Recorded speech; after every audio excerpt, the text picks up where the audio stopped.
I think startups come in all shapes and sizes, and Yeah. success looks a million different ways. And Yeah. it's not all about unicorns. Now, unicorns are cool. Don't get me wrong. It's neat. They're sexy. Hi, everyone. Welcome to the BizDev Podcast, the podcast about developing your business. I'm David Baxter, joined as always by Gary Voigt, who is continuing this lame beanie trend he's doing here. I don't understand it. I told him earlier that I think he's using beanies to hide the plugs that he's adding to his hair. But I don't know. What's up with I these have a beanies? pink mohawk and it's just not professional, so I'm covering it. I got to wait until it goes away. Like 80s style where it's like a foot tall, the spikes? Is that what we're going with? Yeah, I mean, Macho Man style, kind of Okay. WWE. It's got some feathers in there. Nice. More importantly, we are joined by Matheus Riolfi, who is the co-founder and CEO at Tint. Welcome. Hey guys, thank you very much for having me here. It's a pleasure. So I'm going to jump into it. Well, no, I'm not. I'm going to start asking you a simple question. What is Tint? That's an easy one. Let's go with softballs. Yeah, very easy question, complicated answer, but basically Tint is an embedded insurance platform. So we help companies like Airbnb and other companies put insurance into their products. So we provide everything they need behind the scenes, the technology, the legal compliance, capital, all the stuff that goes about making something as simple as offering insurance to customers. So think about in the case of Airbnb, and again, for the records, they are not a customer. Whenever you book a place, and if it burns or everything happens, or you break the TV, or there is insurance in place, and you'll be taken care of. And Airbnb has hundreds of people that all they do full time is to making sure that this insurance piece works. And basically, Tint makes it easy for any company to do the same.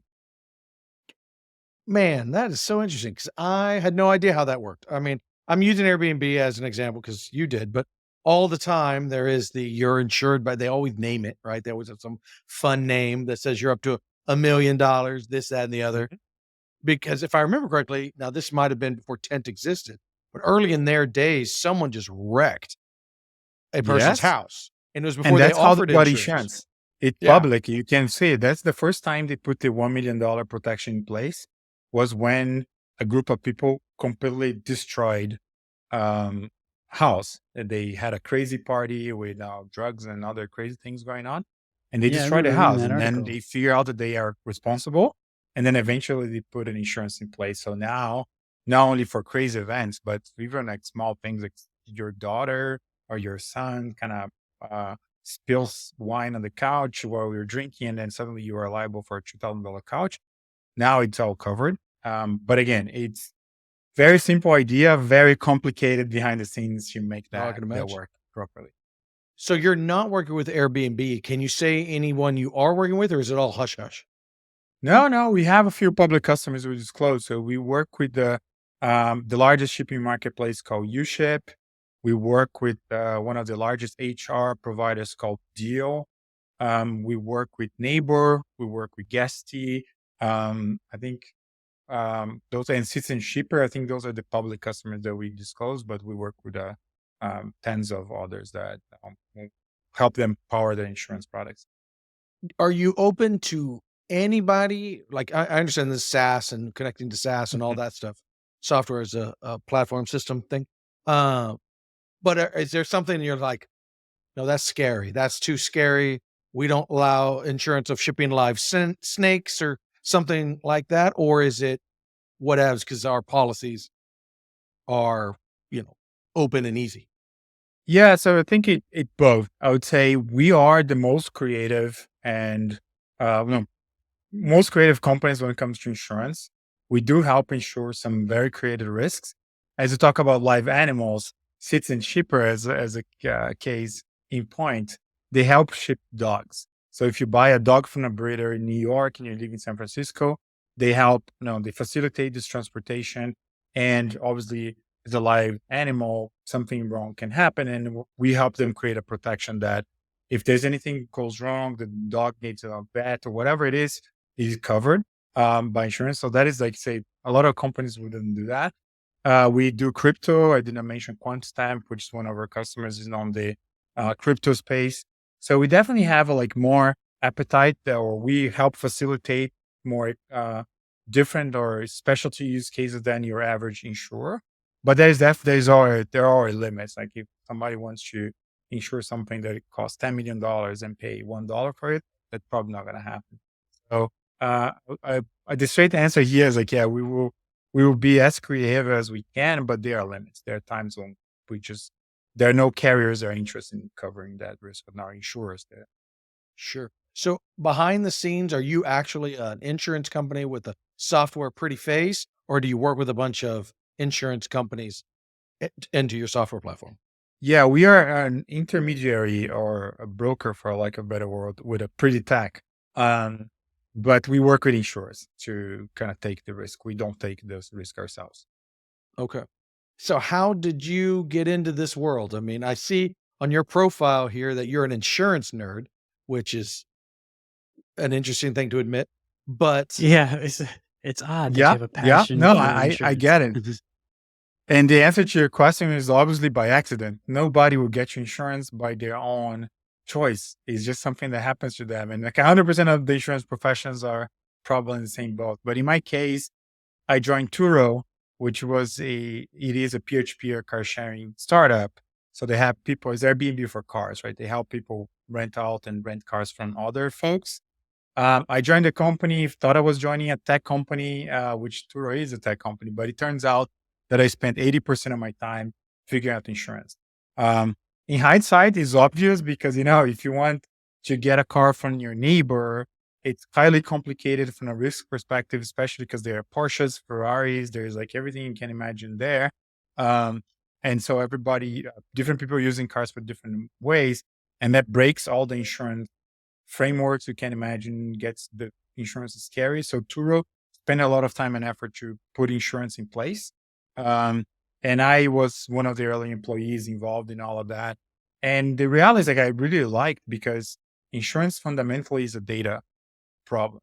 It's about trying to figure out the future, trying to figure out what's going to happen when this marketplace and the people are renting cars in different places. Like, how do you predict how many accidents are going to happen, how much it's going to cost so you can price it?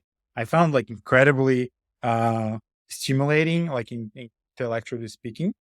So it's really a data problem. And I'm a tech guy. I'm a business person, but I'm a tech business person, and I love finance as well. So I think insurance kind of um, bridge the two sides, and that's kind of how I got to insurance. where are you guys at in your life cycle? Are you on a runway? Are you profitable? Are you just getting up and running? I mean, obviously you have publicly facing companies, but where are you guys at? We are a venture backed company. So I think as most of the venture backed model, profitability, it has become a lot more important to us. So I think we're definitely on the path to profitability. We raised about $30 million, and a lot of this before this kind of market crisis. So we're lucky enough that we were very well capitalized and can withstand the few more years, even if we don't get to profitability, which is, I would say, a luxury in today's market. I think we'll see this year a lot of startups that unfortunately will get to the end of their runway and won't be able to raise the next round. And luckily, we are in a much better situation. How do you, and this is, I mean, most of our audience are people who want to start up Mhm. early stage. They're thinking of making the big plunge, whatever. So Mhm. the idea of raising $30 million is like mind blowing to the average person. Cause at least locally, I'm in Raleigh. And so that kind of capital is not possible really to raise here. Uh, there are definitely funds and stuff, but you might get 1 million, maybe two, right? Otherwise you got to go west, right? You got to go to San Francisco and I'm assuming that's where your money came from as well. The West Coast, is that? It did. Yes. Mm. Most of our investors are Bay Area based, even though our biggest check or company who led our Series A, which is called QED, they are based in Washington, D.C. But I'd say other than them, most of the rest, I think, would be West Coast based. And had you had other experience raising big funds before, or was this a first shot for you? How did you get into that? That's a lot of success there. First time. I mean, I had done a couple of other kind of side businesses before I started Tent, but it was the first time that I was in a venture-backed business that now raised um, that amount. And I would say the one answer I'll give you to the question is like, oh, 30 minutes is mind blowing. It's like, but the reality is like you raise it in stages, right? I think Mm. in our case, the first check or the first kind of round we did was about $400,000, 400, 500, which is, I mean, still enough for like two people and an idea. It's still something that you can mostly get in the West Coast, not as easy anywhere else. But we raised 500, then I think we raised another four, four and a little bit, and then we raise another 25. So it's kind of um in stages. And that's the beauty of this model. Like you have to prove step by step. You don't have to go all the way to the high numbers. And the other thing I would add to this is like we did all of this through the whatever 2020, 2021 markets, right?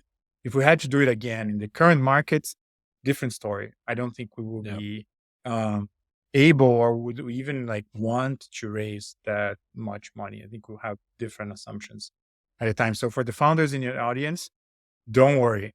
I think if you can get the business off the ground, the first 100, 200K, that puts you in a great place to then go step by step as you need it. So how I see in your profile that you are an alum of YC, Y Mhm. Combinator. Yeah. How did that play a role? I mean, so let me back up. So for those who don't know, and correct me where I'm wrong, because obviously you're more of an expert than I am, but that is the creme de la creme incubator slash accelerator that was created, I don't even know what, a long time ago, Yeah. early More than digital 10 times. years. Yeah. Yeah. And their alumni is the who's who of most startups you've ever heard of, like big names. Airbnb, I know it's a big one. Um, Mhm. they've gone through Y Combinator. It's the best of the best. I don't think anybody would even argue that. There's a lot of them out there, but I know YC is the beast. So how did that change things? Is that where those first few rounds came from those connections, or was it just an amazing experience and you kind of did your own thing? No, the YC really helped. To your point, they have a very strong brand. And then when you have YC as part of your investors, like it accelerates and helps any fundraising discussion. And I think not only for us, but for every company. I think YC is no longer enough. The reality is that their batch sizes now are pretty large. So in my case, I think they changed lately, but in my case, there were 160 companies. Sorry, 360 companies in the batch. So it's a very high number. Some of those companies don't make it to the end of the batch. So again, it's no longer enough to just be a YC back startup, but really helps. Again, and one of the things for from the folks in the audience is that we while we helped, we only got into YC in our third attempt. So by the time we got to YC, we had already gone about 3 years into the business, like had to survive very hard times, like all those things that founders in the most successful companies would experience. And so by the time I got to YC, we already had seen an inflection point in our business. So as much as they helped, we were already in a good position. So as a founder, I would not get discouraged if you cannot get into a program like YC in the early days. Really focus on your customers, focus on kind of getting the business going, because then YC becomes a consequence, not necessarily a way to get started. I'm trying to wrap my head around 160 people in your cohort. No, Like 360 companies, right? So 360. yeah, so That is let's call it, like yeah, it's a big That's group. huge. I mean, Mhm. originally, when I think of Y Combinator, and I'm alone in this, but I'm still thinking of 10 of the best, and there's a lot of hand holding and propping up and pitch deck stuff and this, that, and the other. Yeah. But 360, I mean, do they even know your name? I mean, like you're just a number. Like, wow. No, they do. They do. I think they do a good job. And I think again, there is some debate, or some people are in favor of that scaling effect, if you will. Some people don't like. But I really like how I see things, right? Like they are trying to get the biggest impact they can have in terms of startups. So they created like, a very well-oiled machine that really helps startup that like, despite the fact that like, you have a lot of people, you still get a lot of value. And I think they say openly that they are not here to create a elite brand, even though you're right that they are an elite brand, but that's not their main goal. They're not selling exclusivity. They're trying to impact as many startups, which in turn will impact as many people, or hopefully positively on the other side. So they are willing to dilute some of the exclusivity and to accomplish that. And I think they've done again after, to your point, they started with 10, 12, 20, like all the way to 300. And I think they scale back a little bit right now, but they created a lot of IP and processes that allow them um, to do well. So I didn't think that I was going even through the remote batch. I went on winter of 2021. So I was really after COVID was trying to reopen, but we're still remote. Even that, I think we got a lot of value because you still get the Airbnb founders to come and like explain their story behind the scenes without the PR version or PR embellishment. So I mean, I like to say I'm a very happy customer of YC and really kind of respect what they do. That's very cool. I had a Hi, question about Gary. the current state of Tint, how it operates now versus maybe your initial vision for the company. Have you had to pivot or kind of remold or reshape the idea or the vision in order to make Tint what it is today from its inception? We haven't changed the vision, but we absolutely changed the execution. So our vision has always been the same, which is we believe that customers should get the insurance products from the products and services they use, and not buy them as a standalone product. Like nobody cares about insurance, nobody should care about insurance, but you should have it. Like it's very important that when bad things happen, you are protected. Otherwise, sometimes it can be your car, it can be an expensive trip. Like you can lose thousands of dollars, and if you don't have protection. So for an average, let's say uh, person, like if you have suddenly $100,000 loss in your life, that can be catastrophic, right? So it is. We believe the insurance is mission critical, but nobody should think about it. We believe it should be a feature and not a product. So that vision has always been there, but we started do like with a very small part of this kind of end-to-end journey. And that was enough to get us started, but not enough to get us to scale. So then we kind of kept building each of the pieces of the car, if you will, all the way to then when we had a full car and people could drive it, they were like, oh my God, that's awesome. But we almost tried to like, let's build the engine and let's spend 3 years selling an engine. Like that didn't work. There were not enough people out there that like, yeah, I get the engine, I build the rest of the car myself. So in our case, there was an AI powered score that we started that was highly powerful, but there were not enough companies out there that could plug that into their workflows. Then we kept building out the kind of all the end of the rest of parts. And today we have an end-to-end product. So if you're a brand and you come to us and like, I don't want to do with anything. And we were like, great, we have everything in house. We will give you the package, and you can just offer that to your customers and get some compensation for doing that. Was it pretty easy starting out as far as you knew you had a valuable idea? Did you have any like test companies that kind of helped you along with it, or what was the marketing from getting from the idea being created to the first maybe second client and then scaling from there? Yeah, we started with our network. So again, one Yeah. of the hard lessons I learned as a founder, um, I tried to create a company out of business school. In the US, I'm originally from Brazil, so I moved here for business school. And I tried to start a business right out of the gate with no connections in the US, no understanding of the market.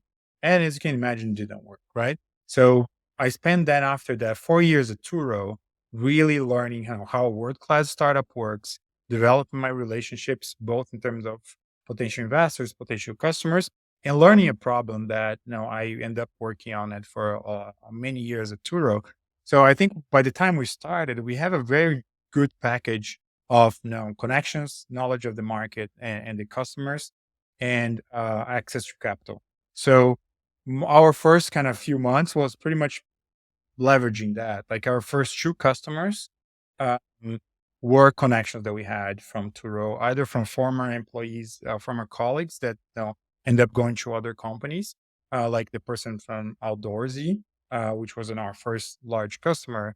He was a contact from Turo who went to Outdoorsy, and then we had some um, relationship. We did a pilot. He worked very well. So then we implemented that in the company. And we were in the B2B side. So the caveat I'll make here is like, if you're in the B2C, it's a little bit different. You can just get customers out of advertising or other things viral. But as a B2B, it's really like they need to trust you. They need to know you. While at some point they trust the company, but in the early days they trust the person, right? That who's starting this company. So I'd say that's kind of how we got the first few customers. And from there, like, and especially after YC, you start getting more, they start trusting the company more. And then as a founder, you should, in a way, step back and let the trust on the brand to be stronger, the trust on you. But in the early days, that's mission critical.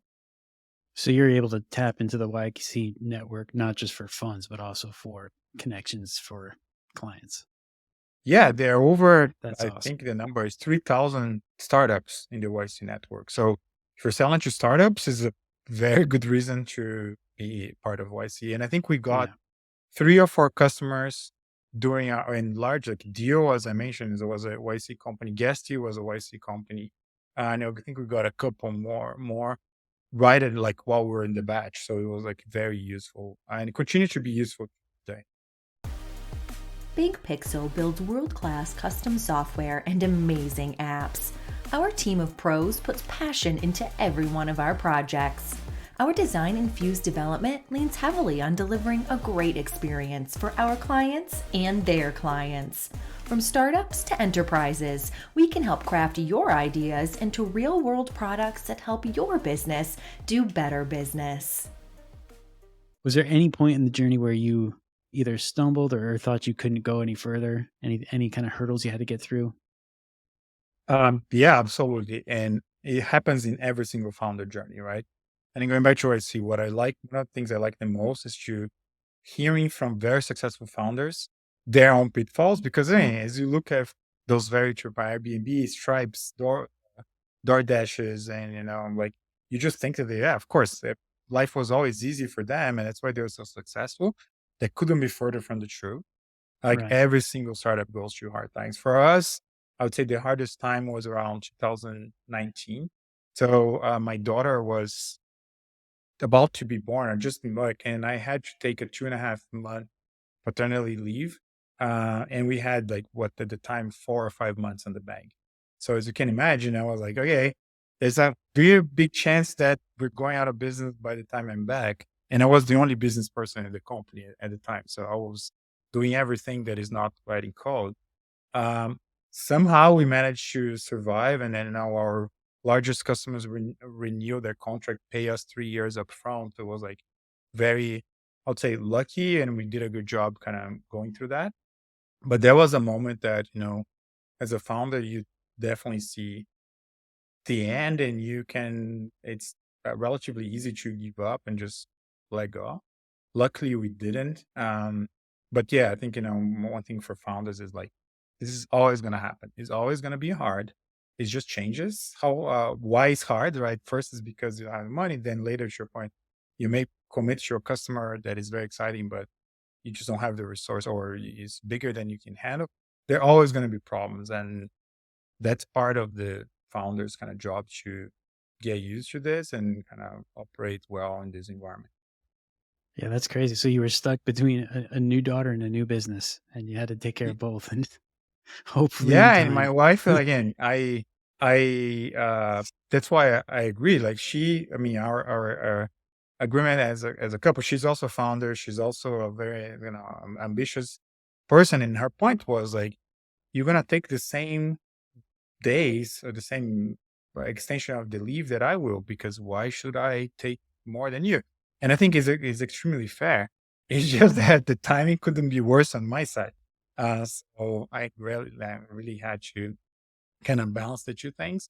But maybe in between, I cheated a little bit in between, some naps and bottles. I could go check my emails and schedule like some important conversation. But for the most part, I done my 2.5 months. I mean, I have a great relationship with my daughter and don't regret doing so.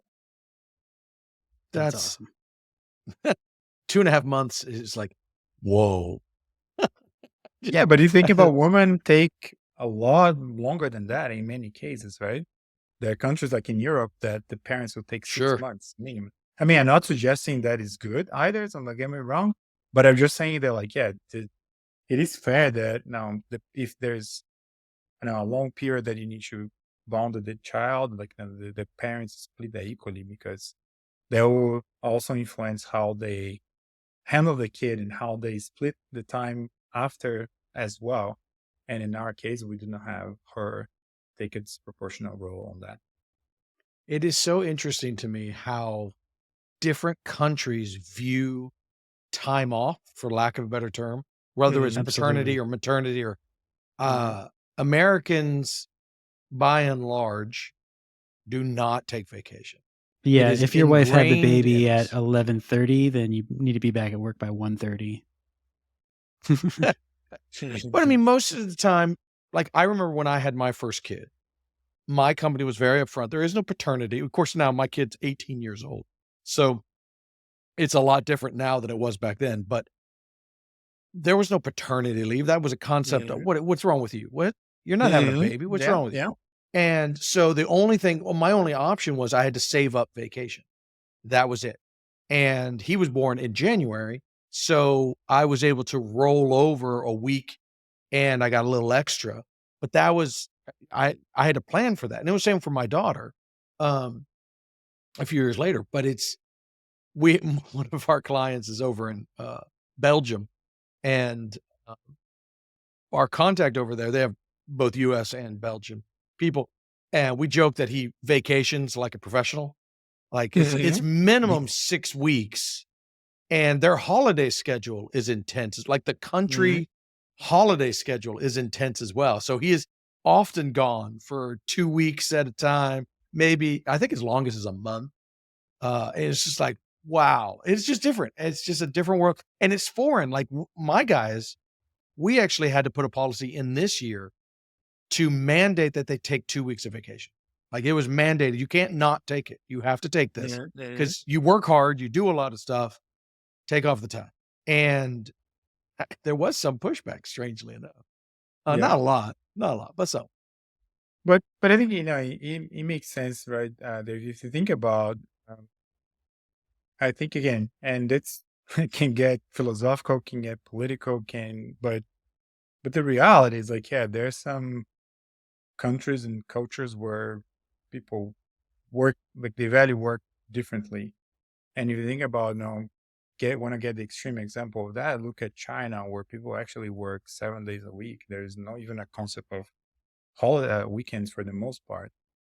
So while some may not like it, may not think it's healthy or productive or whatever, I think China has increased a lot its kind of standard of living in the last 20 years or so, partially because how hard they work. And Europe, on the other hand, is on the opposite trajectory. So again, it is a much bigger problem than that and much more factors. But I mean, I'm from originally from Brazil. I tend to um, like the American model best and do think it delivered better results and um, everything else being considered. So I think again, in my case was that one time, and I think it was important for the family reasons. But again, as a founder, we all know like there's no vacation because even when you take a vacation and you're off, like your head's probably not off. You're still thinking about work. You still think about the next steps. That's the blessing and the curse of being a founder is that like, yeah, it doesn't matter if your calendar says out of office or not, you're still at work. And I love that personally. I'm gonna change gears a little bit because you said something earlier, it's kind of out of left field, but you were talking about, hey, there's always something for the founder to work on. There's always some stress, starts out one stress. As you grow, it's not like you have some customers, you have some money, but there are new stresses that come and they don't. Do you think that there is ever a stage in your company that you will no longer feel that? And is that a good thing or a bad thing? I do not think it's possible for this to go away ever. Doesn't matter how successful and big you are and what is your team. Uh, and then the second question is a good thing or bad thing? Personally, I think it's a good thing because it means you're doing nice things, you're growing. Like I think if you get to a place where it is dull, it means that the company is not really doing much. So let's get an example, Facebook or Meta now, right? Sure. I'm pretty sure Mark Zuckerberg at the moment is not very comfortable with whatever is happening there, right? Like their core business is not growing, it's actually declining. They changed their name to Meta to go after the metaverse, which is kind of not going to work. Most likely they spent billions of dollars in the process. So they're trying to figure out the AI piece, but they're not the front runner on this. So think about it. If he's a billionaire dude that could just hang out, retire, and don't have any problems. Like if he decides to do that, then yes, he can get peace of mind. But as long as he's running Facebook and being the main person on the show, he is having to deal with all those problems of came out of successful. Think about Elon Musk, the same, right? Like he is very successful, but he's always this next thing, always the next rocket that explodes or like things like that. So yeah, I think the answer is no. You cannot get away from it. Wow, But no one's it brought up is Meta in a long time. When they started the metaverse thing, we true. would talk about them But almost there's a every problem, podcast. right? But Why yeah, is that? And do you think they're happy? Do you think they're working No. hard trying to figure that out? It's so funny. I've said this stat before, but I heard months ago at this point that, as an example, TikTok in I think 2022, something like that, they made somewhere. Now it's China, so they hide stuff, but publicly they said that they made $10 billion off of and they have the zeitgeist still to this day, year over year later. They have the zeitgeist of, if you're talking about social media, they're still it. TikTok is it. But Instagram Reels, which no one speaks of ever because no one cares, they made $10 billion as well. And the fact, one thing that Meta has done so well, better than anybody, I think, is they know how to make money off of social media and no one else does. I understand, yes, the metaverse was absolute disaster. And maybe in 20 years, we'll look back and say it was ahead of its time. Fine, fair. I'll give you that. The technology But what they did, they took Reels that nobody liked in the first place, and they kind of force-fed it to their customers, and then they integrated it into Facebook as well. So now that same Reel is seen exponentially more than just one person in one social media app, which is what drives their advertising dollars up so much. So That's fair, but they do have separate. It has its own P&L, for lack of a better term. That 10 billion is Instagram Reels. It's not Facebook Blue, which is what they call their core. They have their own thing. So Facebook has got their own money. Obviously, it's way, way higher. That thing just prints cash. But it is interesting to me. Going back to what we were saying before, you're right. Mark Zuckerberg is always going to feel some stress, just like Satya Nadella and he's slipping my mind. Google's guy, he's getting just reamed. Yeah. And is he a horrible CEO? I saw the big old Reddit thing about how he's a useless CEO. I'm like, Sundar Pichai. There we go. I got it. It came to my head finally. Come on, really? This guy's running one of the most successful companies in the world. Let's breathe a bit, right? Yeah. He's not horrible.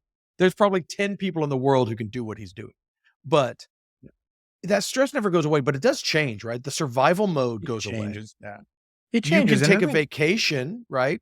Yeah. Like Mark Zuckerberg notoriously disappears for months at a time and learning Mandarin or jujitsu or whatever he's doing. hydrofoil skiing. So it just does.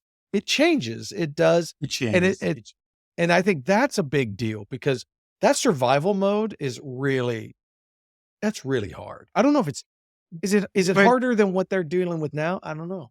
But But I think, but I agree. But I think one of the lessons to me personally, last year, is that survival is not guaranteed, regardless of your stage. Right? Think about Silicon Valley Bank fiasco.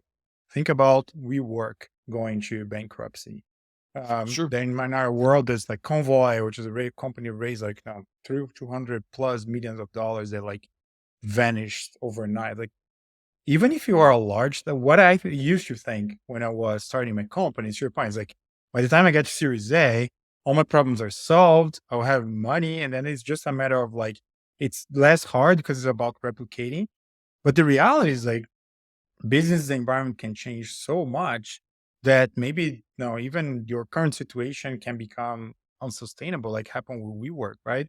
The business made sense, whatever they didn't have to spend a lot of money to pay for the leases, and it made sense. Suddenly, with the market change, it goes from a successful company that's worth $49 billion, I think it was, um, at some point, to a business that is bankrupt, that is not visible, and they are churning hundreds of billions, really, of dollars. They have a lot of happy customers. It doesn't matter, right? So when I look at those cases and say, well, even those companies can fail, it means that success at my stage, or like any startup, is far from guaranteed. And now, when I was going back to your audience, when I was just getting started, I thought that by now we will be in a kind of more secure position. And it is like, I mean, we're doing super well. We're lucky. We raise money at the right time, blah, blah, blah. But it's still kind of there's even after IPO, there'll be very important problems, and some of them existential to do it. sure. Well, speaking of starting up and lessons learned, um, we're going to wrap this up with a question for the entrepreneurs and the startups. What would you give us as your top 3 pieces of advice for any new entrepreneur or startup? The number one by far is grit. Like as a founder, the most important factor in my opinion is grit. Is just keep going. Because as Vic relates to what we've been discussing, it's gonna be hard. There's no way around that. And it's gonna be hard to figure out, especially in the early days, the survival pressures, and you're like a baby, right? So fragile, anything can really kind of harm you. So grit.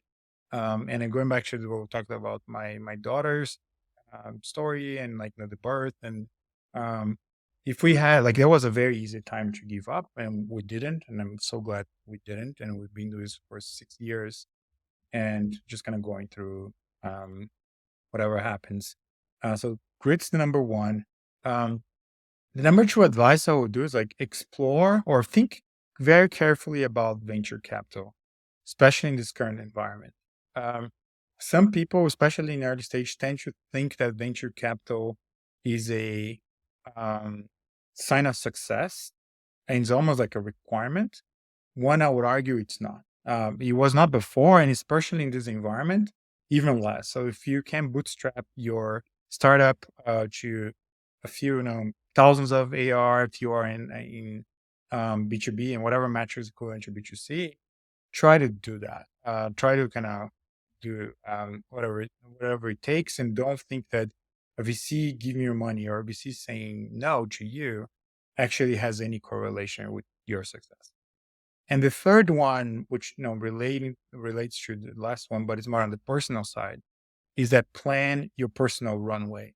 So especially if you don't rely on external capital, meaning you cannot pay yourself salary, make sure that by the time you are considering make the switch, or committing to your startup, and going to be a 10-year journey, you have your personal finances in order.